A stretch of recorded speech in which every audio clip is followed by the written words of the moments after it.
Hello sir, next session start అయింది కదండి. చేసేయండి, నేను రికార్డింగ్ ఆన్ చేస్తాను. రికార్డింగ్ కంటిన్యూ చేస్తాను. అలాగే మరి ఈ యొక్క కారణ శరీరం అనేది మనకి అండాకృతిలో ఉంటది. అది శాశ్వతమైన ప్రజ్ఞ కలిగి ఉంటదండి.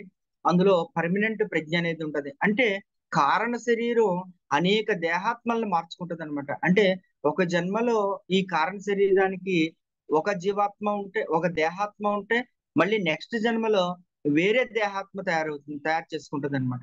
అందుకని అంటే ఇక్కడ శాశ్వతంగా ఉండేది, పర్మనెంట్ గా ఉండేది కారణ శరీరం మాత్రమే.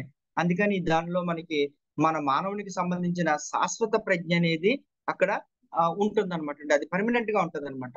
అయితే మరి అది 18 అంగుళాల దూరంలో ఉంటుంది మన శరీరానికి. మానవుని యొక్క శరీరానికి 18 అంగుళాల దూరంలో ఈ యొక్క కారణ శరీరం అనేది మనకి కనిపిస్తూ ఉంటుంది. అయితే ఇది కేవలం ఒక దివ్య దృష్టి కలిగిన ఋషులు మునులు మాత్రమే వాళ్ళు చూడగలరు. అలాగే మరి కొన్ని ప్రయోజనాలు ఉన్నాయన్నమాట అండి. మన మానవుడు తన జీవిత కాలంలో చేసిన అనేకమైన మంచి అంటే ఆ సత్ప్రవర్తన వల్ల, మరి శుభ కర్మల వల్ల, ఆ శుభ వర్తమాన కర్మల వల్ల, సంస్కారాలు, ఇవన్నీ కూడా, ఈ గుణాలన్నీ కూడా ఈ యొక్క కారణ శరీరంలో ప్రస్ఫుటంగా కనిపిస్తుంది అనమాట అండి. ఈ వర్ణాల బట్టి గుణాలు ఉంటాయి అనమాట అండి. ఏ వర్ణాలు ఏ గుణాలకి ఏ వర్ణాలు ఉండాలనేది అవి కాంతిమంతం అవుతా ఉంటాయి అనమాట అండి. ఆ విధంగా మరి ఒక గుణ సంపత్తిని తెలియజేసేది, గుణాలన్నిటినీ కూడా పోగు చేసుకొని అది శాశ్వత ప్రజ్ఞలో పెట్టేది ఈ కారణ శరీరం అనమాట అండి. ఈ విధంగా మరి కారణ శరీరం అనేది ప్రయోజనాలు ఉన్నాయి మనకి. అంటే మన పర్మనెంట్ ప్రజ్ఞాశక్తి, మన జీవిత కాలంలో పొందిన గుణాలు, మనం చేసిన సంస్కారాలు, మనం చేసిన కర్మలన్నీ కూడా అవన్నీ కూడా పర్మనెంట్ గా మనకి ఇందులో స్టోర్ చేయబడతాయి అనమాట అండి. అలాగే మరి మానసిక శరీరం అంటే ఏమిటి, అది ఎలా పనిచేస్తుంది మనం అనుకున్నాం. మానసిక శరీరం అంటే మరి ఈ క్రింది లోకపు ద్రవ్యరాశితో అధో మనోమయ కోసం తయారు చేయబడుతుంది. అలాగే ఊర్ధ్వ మనోమయ శరీరం ఉన్నది. రెండు రకాలమైన మానసిక ఉన్నాయన్నమాట అండి. ఈ రెండింటిని కలిపి మనం మనస్సు అని చెప్పి అంటాం. మనస్సు అంటే మరి ఈ భౌతిక శరీరం లోపల ఆ అంటే భౌతిక శరీరానికి కూడా తెలియకుండా లోపల ఆలోచించే, అంటే లోపల ఇంకో వ్యక్తి ఉంటాడు. అతను ఏం చేస్తాడంటే ఆలోచనలు చేస్తాడు. అంటే ఆలోచనలకి మూలాధారం ఏంటంటే ఈ మనస్సు. ఈ మనస్సు నుంచే మరి ఆలోచనలన్నీ కూడా వస్తుంటాయి. అలాగే కృష్ణమూర్తి గారు చెప్పారు, మానవుడు అంటే ఏంటంటే ఒక ఆలోచనల పుట్ట. అంటే ఆలోచనలతో నిండి ఉన్న ఆ మేధస్సుని, అంటే మనస్సుని మనం మానవుడు అని చెప్పి అంటాం. అంటే మనం ఏముందండి, ఆలోచనలు ఏంటంటే మన జ్ఞాపకాలు.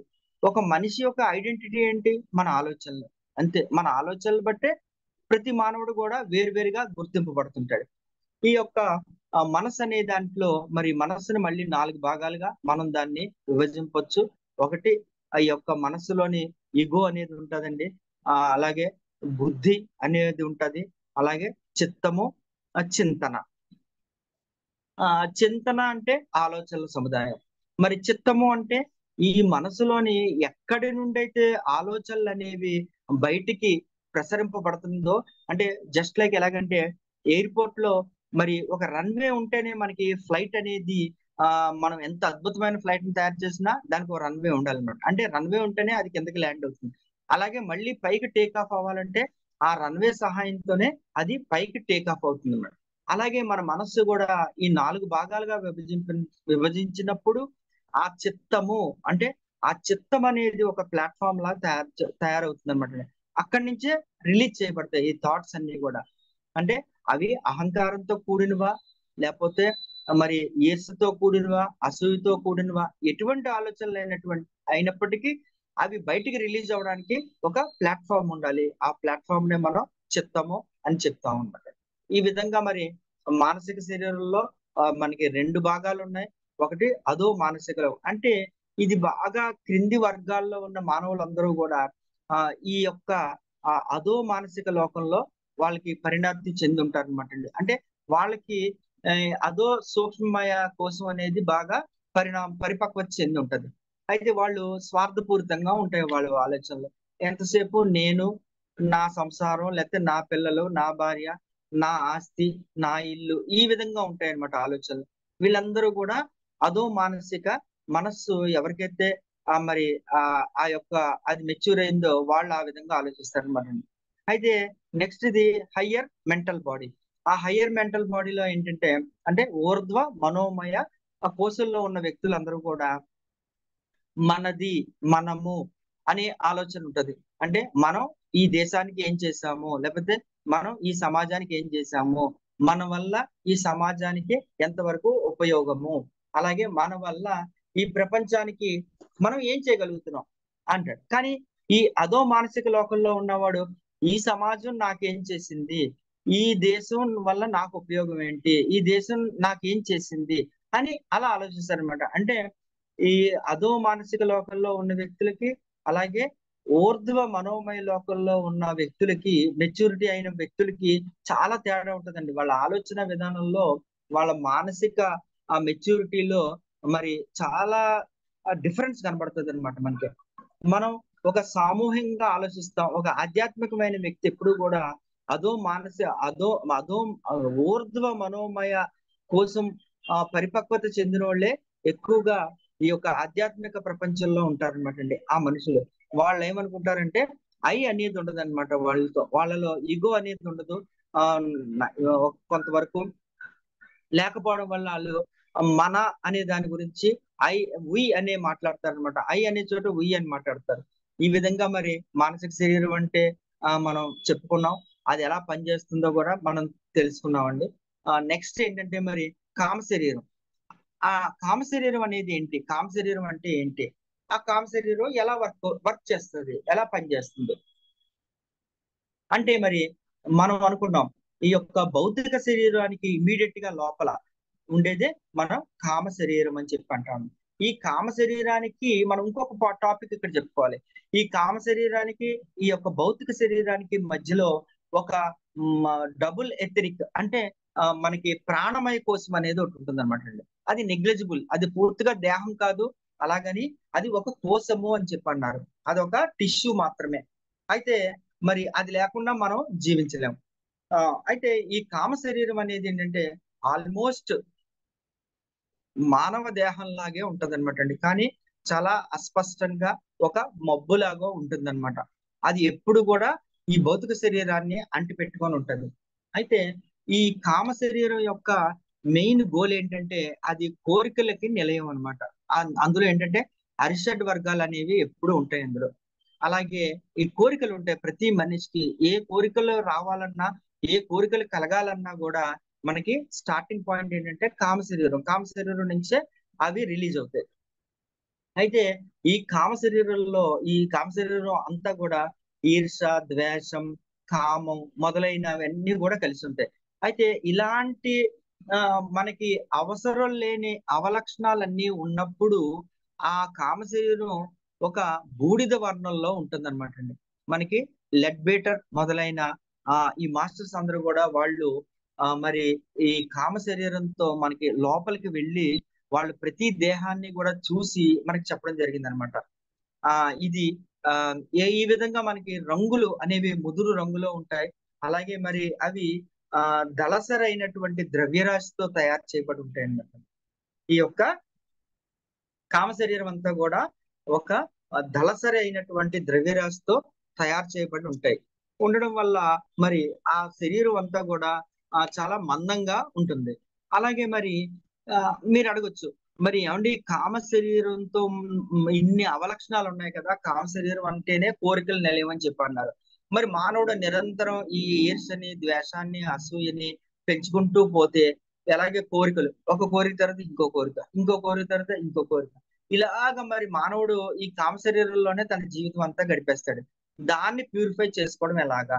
దాని నుంచి బయటపడడం ఎలాగా? అంటే మన ఋషులు ఏం చెప్పారంటే మునులు, మనం ఎప్పుడైనా మనలో భక్తి భావాలు కలిగినప్పుడు ఈ యొక్క మన శరీరం, ఈ యొక్క కామ శరీరం స్పందించి అదంతా కూడా నీల వర్ణంలోకి అంటే ముదురు నీలం రంగులోకి మారుతుంది అనమాట.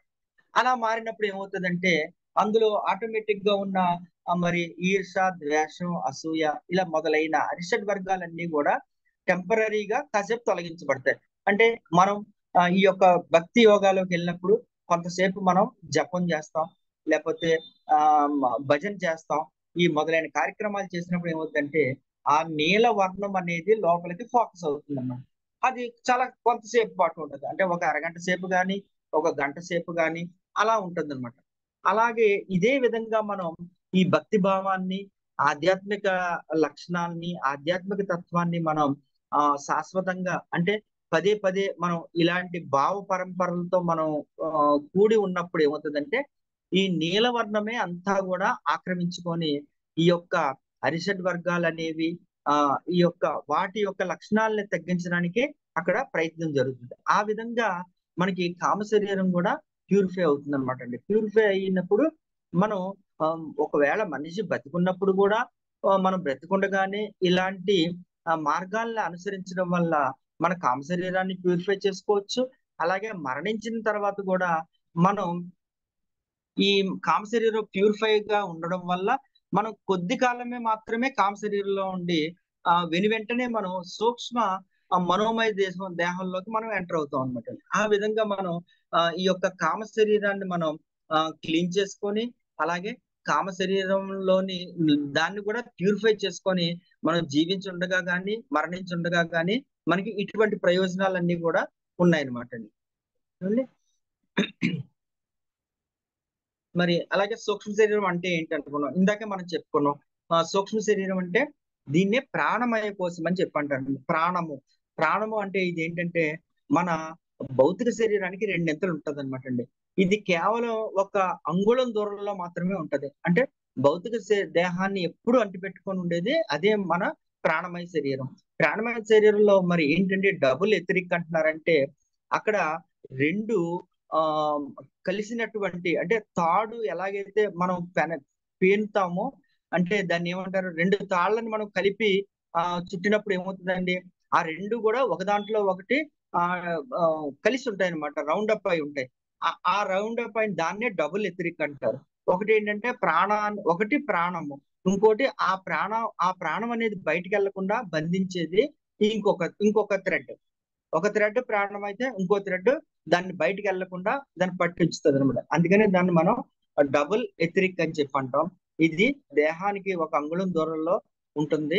ఇది ఈ యొక్క భౌతిక దేహం ఎంతైతే ఉందో దానికి డబుల్ ద పరిమాణంలో ఉంటుంది అనమాట అండి. ఇది కూడా వర్ణరహితంగా ఉంటుంది. దీనికి కలర్ అనేది ఏమి ఉండదు అనమాట. ఈ యొక్క ప్రాణమయ శరీరం కూడా కానీ తేజోవంతంగా ఉంటది. అది వెలుగుగా ఉంటది అన్నమాట. అలాగే మనకి ఇది ఎప్పుడు గమనించవచ్చు అంటే మనిషి అనారోగ్యమైనప్పుడు, బాధలో ఉన్నప్పుడు, దుఃఖాల్లో ఉన్నప్పుడు ఏముందంటే అనుకోకుండా మన ప్రాణమయ శరీరం యొక్క వెలుగు తగ్గడం వల్ల మనుషులు డల్ గా కనిపిస్తారు అనమాట అండి. అలాగే మళ్ళీ మనం ఆరోగ్యంగా ఉన్నప్పుడు, మానసికంగా బాగున్నప్పుడు మళ్ళీ మన శరీరం యథాతథంగా ఉంటుంది, మళ్ళీ తేజవంతంగా తయారవుతుంది అనమాట అండి. మనం గుర్తిస్తాం ముందుగా, మనకి బాగా క్లోజ్ గా ఉన్న వాళ్ళని గమనించి ఎవరిని మీరు అలా ఉన్నారేంటి, డల్ గా ఉన్నారేంటి అంటాం. అంటే అతను ఏదో మానసికంగా బాధపడుతున్నాడు. అలాగే ప్రాణమయ శరీరంలో ఏదో మార్పు వచ్చింది అనమాట. మార్పు రావడం వల్ల ఆ వ్యక్తి మనకి చాలా డల్ గా కనిపిస్తాడు అనమాట. దీన్నే మనం ప్రాణమయ కోశం అంటాం. దాన్నే సూక్ష్మ శరీరం అని చెప్పంటాం. సూక్ష్మ శరీరం అన్నా ప్రాణమయ కోశం అన్నా ప్రాణమయ శరీరం అన్నా ఒకటే. మరి అలాగే మరి మానవుడిలో 7 దేహాలు ఉన్నాయి, అంటే 7 ప్లేన్స్ ఉన్నాయి. మనం ఇందాక చెప్పుకున్నామండి భౌతిక శరీరం, అలాగే దాని లోపల కామ శరీరం, అదే కామలోకం, తర్వాత ఏమో సూక్ష్మ మనోమయ లోకం, తర్వాత బుద్ధిమయ లోకం, ఆత్మ, తురియాత్మ, పరమాత్మ. మనం 7 దేహాలు, ఇవన్నీ కూడా 7 ప్లేన్స్ అంటారు. అంటే 7 ప్రపంచాలు, 7 దేహాలు, 7 లోకాలు ఈ విధంగా ఉన్నాయి. ఉంటే మరి శరీరాలు ఎన్ని ఉన్నాయి, ఈ దేహాల్లో శరీరాలు ఎన్ని ఉన్నాయి అంటే ప్రతి దేహము కూడా మళ్ళీ 7 శరీరాలుగా విభజింపబడింది అనమాట. 7 శరీరాలుగా అంటే 7 బాడీస్ గా అది డివైడ్ అయింది అనమాట. ప్రతి దేహం కూడా 7 శరీరాలుగా అది డివైడ్ అయింది అనమాట. అందుకని ఈ విధంగా మనకి ఉన్నవి 7 దేహాలే, కానీ ఒక్కొక్క దాంట్లో 7 అంటే 49 శరీరాలు కలిగి ఉంటాయి అన్నమాట. అలాగే మరి కామం అంటే ఏంటి? మరి కామం అంటే కోరికలు. ఆ ఆ, కామం అంటే కోరికలు. మరి కామ శరీరం యొక్క లక్షణాలు ఏంటి అంటే ఇది కామ శరీరం అనేది ఏంటంటే మొత్తంగా దాన్ని ఇంద్రియం అని చెప్పి అంటారనమాట అండి. అది చాలా అస్పష్టంగా ఇందాక చెప్పుకున్నట్టే ఒక మబ్బులా తేలియాడుతూ ఉంటది. మన మన భౌతిక శరీరంలో ఏంటంటే మన దేహానికి అనేకమైన అవయవాలు ఉండి మరి మన నాలికి మంచినీళ్ళు తాగాలనిపిస్తది. మరి మన జీర్ణ మండల వ్యవస్థకేమో ఆహారం కావాలని అడుగుతది. ఇక్కడ మనకి ఇలా అవయవాలు ఉండి ఒక్కొక్క అవయవం భౌతిక దేహంలో ఒక్కొక్క అవసరాన్ని అడుగుతుందండి. కానీ ఇక్కడ మనకి కామ శరీరంలో ఈ కోరికలు ఉండడం వల్ల ఏంటంటే మొత్తం శరీరం అంతా ఇంద్రియమే. అదంతా కూడా ఇంద్రియమే. దాన్నే మనం కామ శరీరం అని చెప్పి అంటాం. అది కోరికల పుట్ట అన్నమాట మొత్తం. అది ఈ యొక్క కోరికలతోనే నిండి ఉంటది అనమాట. దాని ద్రవ్యరాశి చాలా ఇదిగా ఉంటది. చాలా దళసరిగా ఉంటుందండి. అది ఈ విధంగా కామం అంటే ఏంటి? కామ శరీరం యొక్క లక్షణాలు అవన్నమాట. అయితే మరి నెక్స్ట్ పాయింట్ ఏంటంటే కళలు. అసలు కళలు అంటే ఏంటి? కళలు ఎలా వస్తాయి? ఎందుకు వస్తాయి?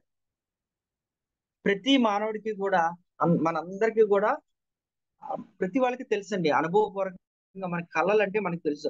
మనం నిద్రా సమయంలో మనం నిద్రపోయినప్పుడు మనకి కళలు అనేవి వస్తుంటాయి. అసలు ఈ కళలు రావడానికి ప్రేరణ ఏంటి?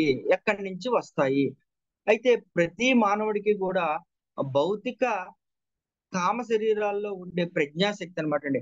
ఆ ప్రజ్ఞాశక్తిలోకి మరి మన యొక్క ఆ ఏంటి ముద్రలు ముద్రలు అనేవి ఒక ప్రకంపనల రూపంలో మనకి ప్రవేశిస్తాయి అనమాట అండి. ఆ ప్రవేశించినప్పుడు ఏమవుతుందంటే ఆ ప్రజ్ఞాశక్తి మన లోపల ఉన్న నిర్మాణ వ్యవస్థ అంతా సరిగ్గా ఉందా లేదా అనేది అది పరిశీలించుకుంటుంటది. ఆ పరిశీలించుకునే నిమిత్తమే మనకి మనం మన జ్ఞాపక శక్తిలోంచి మన ఆలోచనలకి రూపం కలిగి అవన్నీ కూడా ఒక సినిమా లాగా మనకి ప్లే చేయబడతాయి అనమాట అండి. మనం నిద్రా సమయంలో ఉన్నప్పుడు మన లోపల ఉన్న ప్రజ్ఞాశక్తి లోపల ఉన్న నిర్మాణ ఆ వ్యవస్థని పరిశీలించుకోవడానికి అది ఒక పరీక్షించుకుంటది అనమాట. పరిశీలన చేసుకుంటది. ఆ పరిశీలన చేసుకున్నప్పుడే మన జ్ఞాపకాల్లోంచి జ్ఞాపకాలు అవన్నీ కూడా మనకి అవి ఆ రూపాన్ని ధరించి అవి మన కళ్ళ ముందు అంటే మన బయట ఉన్న కళ్ళు చూడవండి. మన లోపల ఉన్న ఆ మనోనేత్రాలు చూస్తాయి వాటిని. అదే మనకి కళల రూపంలో వస్తాయి. దాన్నే మనం కళలు అంటాం.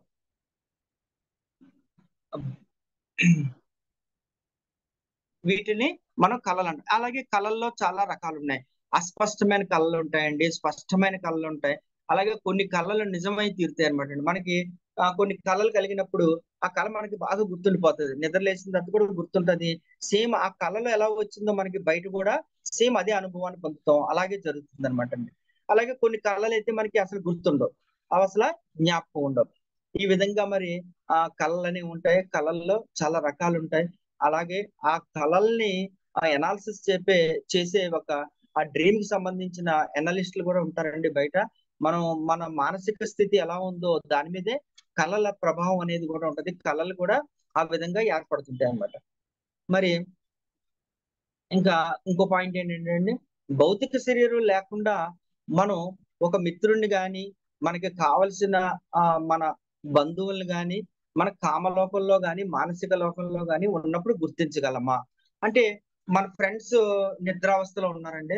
మనము నిద్రావస్థలో ఉన్నాం. ఉన్నప్పుడు మనం వాళ్ళ యొక్క మనం మన యొక్క కామలోకాల్లోకి వెళ్ళినప్పుడు గాని, మన మానసిక లోకంలో మనం ప్రవేశించినప్పుడు గాని, వాళ్ళని మనం గుర్తించగలమా? అయితే మరి వాళ్ళ యొక్క కామ శరీరం కూడా ఆ మన మన కామ శరీరానికి దగ్గరగా వచ్చినప్పుడు అందులో ఉన్న అణువులు ఆటోమేటిక్ గా మనలో ఉన్న అణువులు మన కామ శరీరంలో ఉన్న అణువులు ఆ అణువులు వెంటనే గుర్తించి ఇతను మన మిత్రుడు, ఇతను మన ఫ్రెండ్, లేకపోతే ఇతను మన బంధువు అనే విషయాన్ని ఆటోమేటిక్ గా అక్కడ సమాచారం అనేది ట్రాన్స్ఫర్ అవుతుంది అనమాట. ఒక అణువుల్లోంచి ఇంకో అణువుల్లోకి ట్రాన్స్ఫర్ అవుతుంది. ఆ విధంగా మనం గుర్తించగలుగుతామండి. మన భౌతిక శరీరం కూడా లేకపోయినా అంటే మన భౌతిక శరీరం నిద్రావస్థలో ఉన్నప్పుడు కూడా మనం ఒక మిత్రుణ్ణి కామ శరీరంతో అతను కామలోకంలోకి వచ్చినప్పుడు మన కామ శరీరంతో మనం కామలోకంలోకి ప్రవేశించినప్పుడు ఆ తప్పకుండా మనం అతన్ని గమనించగలుగుతాం, గుర్తించగలుగుతాం. అలాగే మరణించిన వాళ్ళు కూడా వాళ్ళ కామ శరీరంతో ఆ కామలోకంలో తిరుగాడుతున్నప్పుడు మన యొక్క ఆ అణువులు ఆ ఆ అణువులు మనం గుర్తించి గుర్తుపట్టడం జరుగుతుంది అనమాట. అయితే మరి కామ శరీరానికి ఏముండవు, కళ్ళు ఉండవు, స్పర్శ ఉండదు, ఏముండదు. కానీ మనం ఆటలన్నిటిని కూడా మనం అనుభూతి చెందుతాం అనమాట. ఆ విధంగా భౌతిక శరీరం లేకుండా కూడా మనం కామ శరీరంతో ట్రావెల్ చేసినప్పుడు కామలోకంలో అక్కడికి వచ్చిన అక్కడికి అంటే నిద్రావస్థలో ఉండి మన చుట్టాలు గాని, బంధువులు గాని, మిత్రులు గాని వచ్చినా, మరణించిన వాళ్ళు వచ్చినా మనం ఈజీగా గుర్తించగలుగుతాం. అలాగే ఇంకొక 2 పాయింట్లు చెప్పుకొని మనం కంప్లీట్ చేద్దామండి. ఇంకా టైం ఉందా అండి? ఇంకా టైం ఉండదు. మరి మనం చాలా చిత్రపటాల్లో చూస్తుంటామండి. పుస్తకాల్లోని ఆటిల్లోని సన్యాసులకి మరి వెనకాతల అంటే తల వెనకాతల ఒక తేజో వలయం లాంటిది ఉంటదన్నమాట రౌండ్ గా. మరి ఆ తేజో వలయాలు ఎందుకుంటాయి? ఆ తేజో వలయాలని మనం ఎలా గుర్తించాలి? ఏంటి? ఎలా తెలుస్తుంది? అంటే మన ప్రతి మానవుడికి కూడా సహజంగా మన బాడీలోని 6 దేహాలు ఉండడం వల్ల, అలాగే మన శరీరంలో మనకి 7 చక్రాలు ఉంటాయన్నమాట అండి. ప్రతి చక్రం నుంచి ఒక వెలుగు అనేది వస్తుంటదన్నమాట. మన శరీరం బయటికి ఒక వెలుగు అనేది వస్తుంటది. అయితే మరి ఆ తేజో వలయం అనేది ప్రతి మానవుడికి కూడా 18-20 అంగుళాల దూరంలో మన యొక్క తేజస్సు మన శరీరం చుట్టూ ఉంటదన్నమాట అండి. అలాగే మరి సన్యాసుల్లో, మునుల్లో అది చాలా ఎక్కువగా ఉంటదన్నమాట.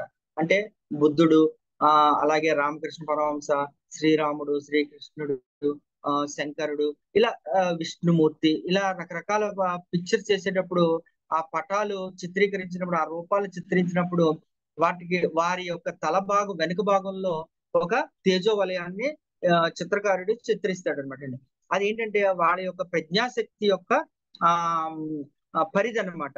ఎవరి ప్రజ్ఞాశక్తి ఎంత ఉంటే అంతవరకు వాళ్ళ యొక్క పరిధి అంతవరకు ఉంటుందన్నమాట అండి. అయితే ఇది జంతువుల్లో కూడా ఉంటదన్నమాట అండి. అది అయితే అవి పూర్తిగా పరిణామం పరిపక్వత చెందని జీవులు కాబట్టి వాటిలో చాలా తక్కువగా ఉంటుందన్నమాట అండి. కేవలం ఒక 4-5 అంగుళాల దూరంలోనే వాటి యొక్క తేజస్సు అనేది ఉంటుంది. అలాగే మానవుల్లో అది ఎక్కువగా ఉంటుందన్నమాట. 18-24 అంగుళాల వరకు ఉంటుందన్నమాట అండి. ప్రతి మానవుడి యొక్క ఆ తేజో వలయం. ఆ తేజో వలయం ఎక్కడి నుంచి వస్తుందండి? ప్రతి భౌతిక శరీరంలో కూడా మనకి ఒక ఆరోగ్యంగా ఉన్న మానవుడికి మనకి ప్రతి మానవుడికి కూడా 7 చక్రాలు ఉంటాయి. ఆ 7 చక్రాల్లోంచి కూడా ఆ యొక్క వెలుగుని బయటికి ప్రసరించడం జరుగుతుందన్నమాట. ఆ విధంగా మరి ఈ సన్యాసులకి, ఈ మునులకి, ఋషులకి ఆ తేజో వలయాలు మనకి అలా విధంగా కనిపిస్తాయి. వాళ్ళకి సాధారణ మానవుల కన్నా చాలా ఎక్కువగా ఆ వెలుగు అనేది ఉంటుంది. ఆ వెలుగును కూడా గుర్తించాలన్నా మనలో కూడా ఒక ప్రజ్ఞ అనేది ఉండాలండి. ఆ ప్రజ్ఞావంతులు మాత్రమే ఆ తేజో వలయాల్ని చూడగలుగుతారనమాట. అలాగే మరి మరి మనం ఇందాక ప్రాణమయ శరీరం గురించి చెప్పుకున్నాం. అసల ఈ ప్రాణమయ శరీరం అనేది ఎలా పనిచేస్తది? దేని ద్వారా పనిచేస్తది? అది దానికి శక్తి ఎక్కడి నుంచి వస్తది? శక్తి అనేది సోర్స్ ఎక్కడి నుంచి వస్తదండి? ప్రాణమయ శరీరం దేని మీద ఆధారపడి ఉంటుంది అనేది ఇక్కడ మనకి పాయింట్ అన్నమాట. అయితే ఇది సౌరశక్తి తత్వం అన్నమాట అండి. అంటే మొత్తం ఈ యొక్క మన గెలాక్సీలో అంటే పాలపుంత గెలాక్సీలో ఉన్న మరి మన భూమికి అంటే సోలార్ సిస్టమ్ లో ఉన్న సౌర కుటుంబంలో ఉన్న మరి 9 గ్రహాలకి, ఈ గ్రహాల మీద అంటే భూమిపై ఉన్న జీవరాశులన్నిటికీ అంటే ఖనిజ, వృక్ష, జంతు, మానవులందరికీ కూడా ప్రాణాధారమైనటువంటిది ఏంటంటే సౌరశక్తి. ఈ ప్రతి జీవి కూడా ఈ సూర్యుడి నుంచే మనం శక్తిని తీసుకుంటున్నాం. అది ఏ విధంగా అంటే ఇప్పుడు ఒక సముద్రం ఉంటది. సముద్రం అంతా మీరు సూర్యశక్తి అనుకోండి. అందులో ఒక చేప ఉంది.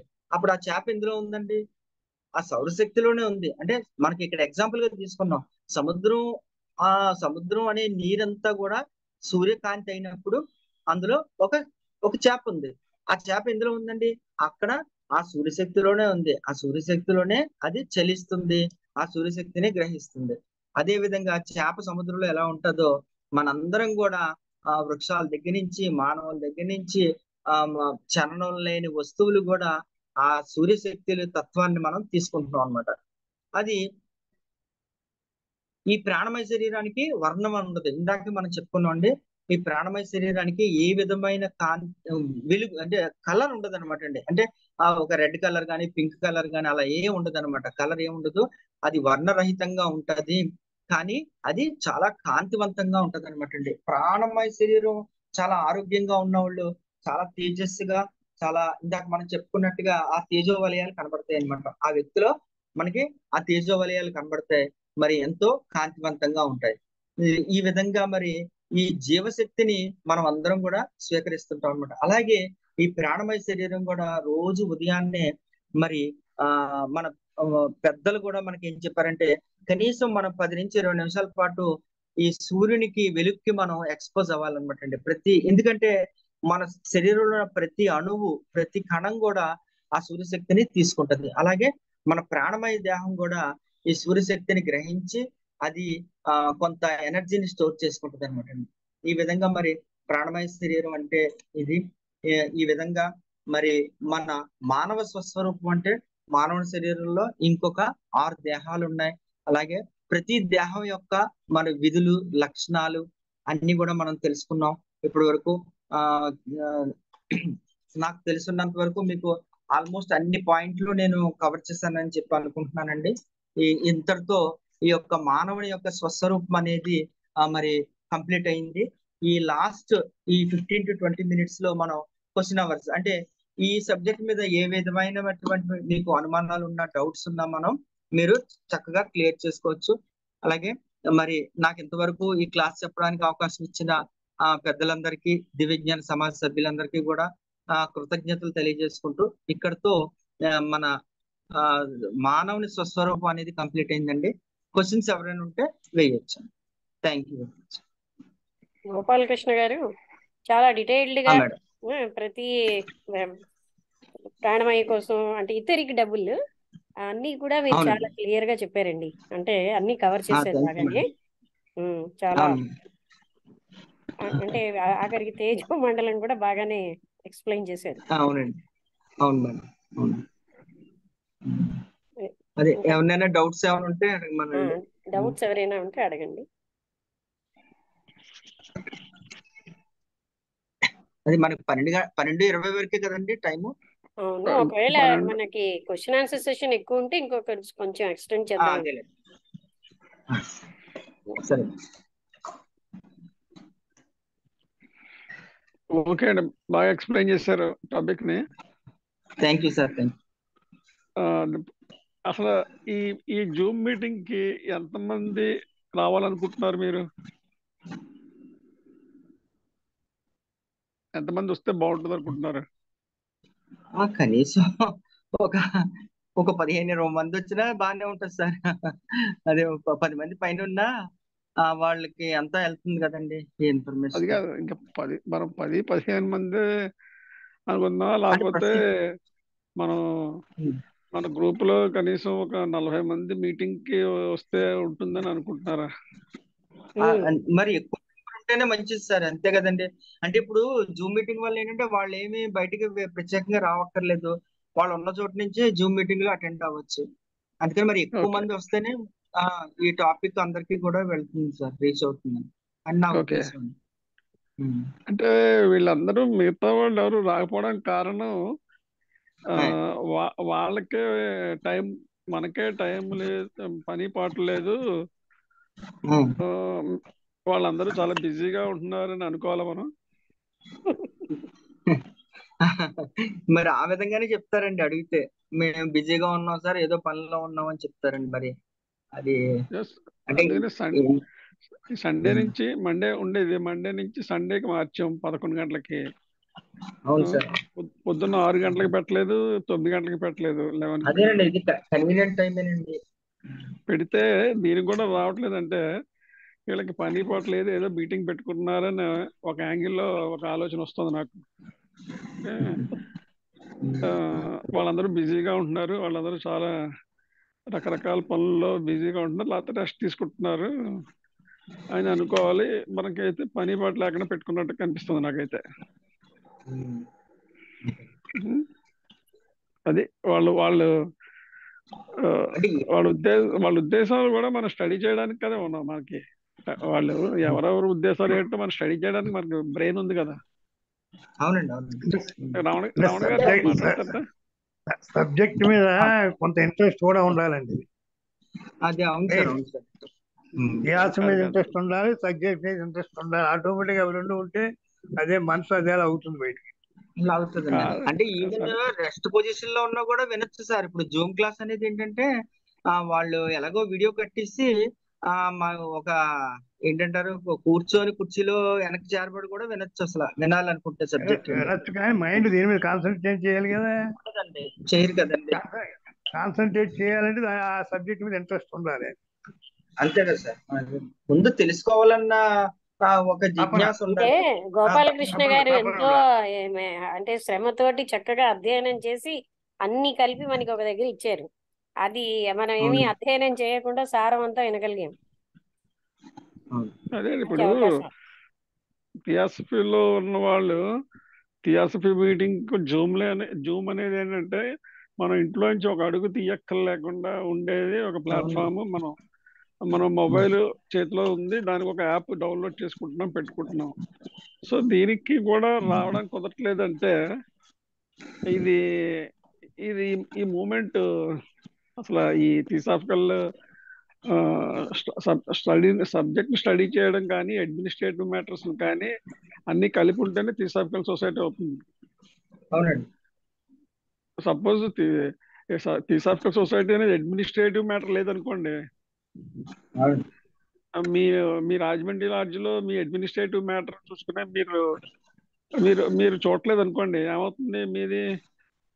అవును, ఆ మనుషులు చల్లాచెదరైపోతారు.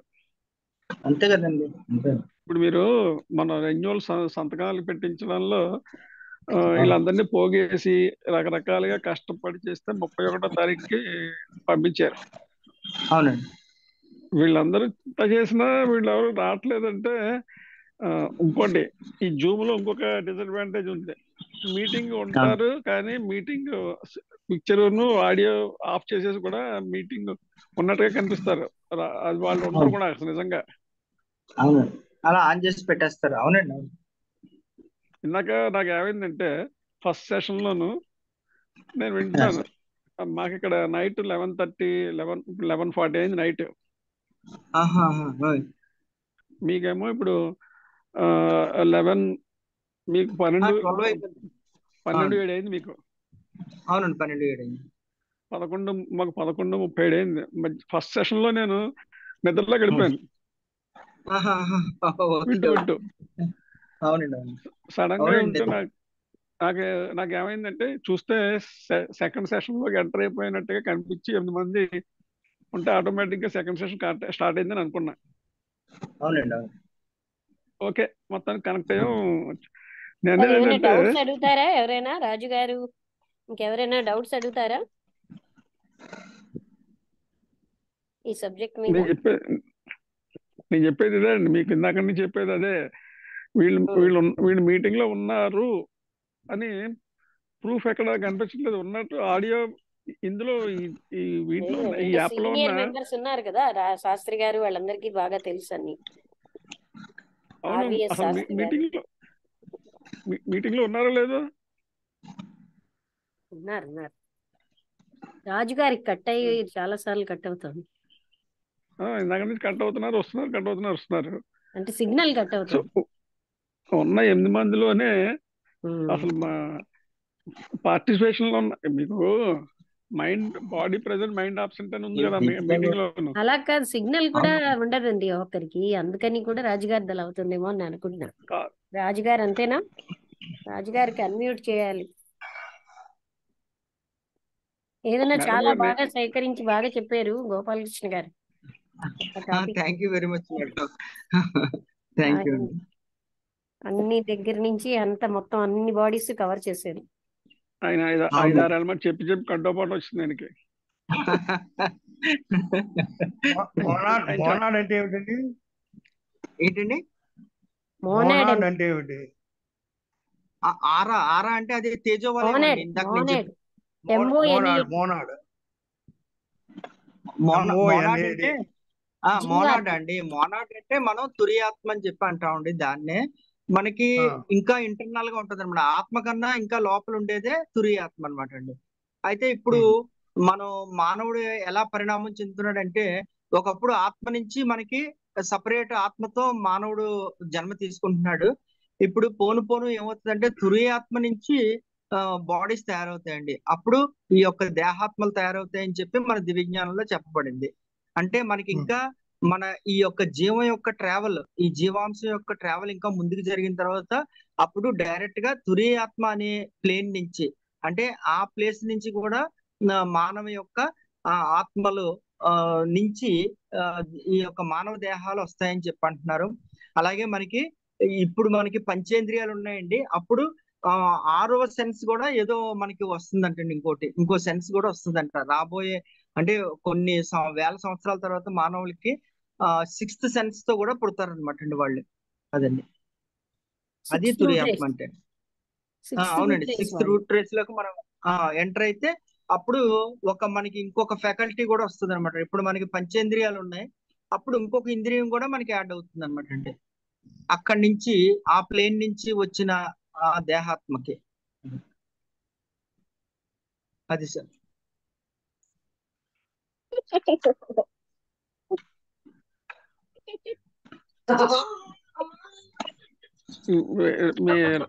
మీ అమ్మాయి లైన్ లో ఉన్నారు. దీపిక దీపిక అక్కడ డిస్టర్బ్ చేస్తున్నారు ఆవిడని.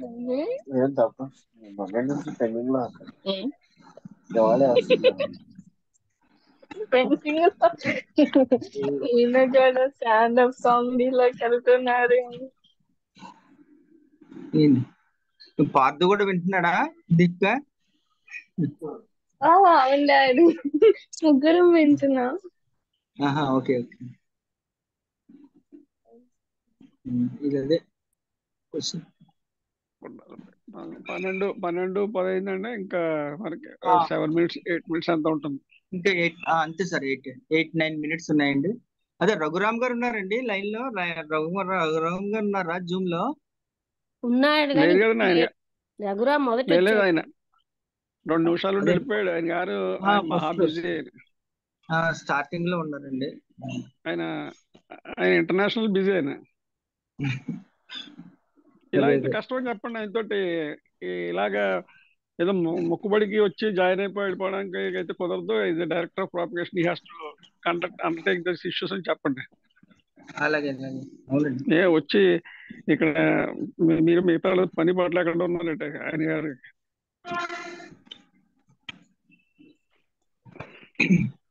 has to observe the situation and how to improve the another ఆయన డెసిగ్నేషన్ తాలూకు వ్యవహారం అది. అవునండి, మన మెంబర్షిప్లు వాటి నుంచి 3 నెలలు కుస్తీ పడితే మెసేజ్ల మీద మెసేజ్లు పెట్టగా నేను దగ్గర 1162 మందికి 900 మంది చేయగలిగాడు మనం. ఈ మూల కూర్చుని, ప్రపంచంలో ఈ మూల కూర్చుని మెసేజ్లు పెట్టగా ఇంకా మీకు ఆశ్చర్యకర విషయం ఏంటంటే పామూరు, ప్రకాశం జిల్లాలో పామూరును ఒంగోలు 2 డిఫరెంట్ అయిపోయాయి అనుకుంటే వాళ్ళని కూడా చేయగలిగాం. అంటే నేను మన టాపిక్ కాదు, మనం ఎందుకు చెప్తున్నారంటే మనం ఇంకా 5 నిమిషాల్లో క్లోజ్ అయిపోతుంది కాబట్టి. Administrative matter 3 June, July, August, September లో కుస్తీ పడితే 900 మంది చేయగలిగాము. ఎంత కష్టపడితే. అదే సంగతి. మా రాజ్యంలో చక్రావధాన సుబ్రహ్మణ్యం గారు అని ఉండేవారు, ఆయన ఎల్ఐసి ఆయన. అవును. ఆయన ప్రతిరోజు కూడా ఓ పుస్తకం తీసుకెళ్ళి ప్రతి మెంబర్కి ఇచ్చి మళ్ళీ 3-4 రోజుల తర్వాత మీరు చదివారా లేదా అని తీసుకెలా తిరుగుతూ ఉండేవాడు. ఆ విధంగా ఇంట్రెస్ట్ క్రియేట్ చేసేవాడు ఆయన. ఎవరు మన రెడ్డప్ప వాళ్ళ పేరు కదా, రెడ్డ పదవి డిఫరెంట్. చక్రావధాన సుబ్రహ్మణ్యం గారు అని చెప్పి మా సొసైటీ మన ఇది కూడా సెక్రటరీ కూడా చేశారు. ఎల్ఐసి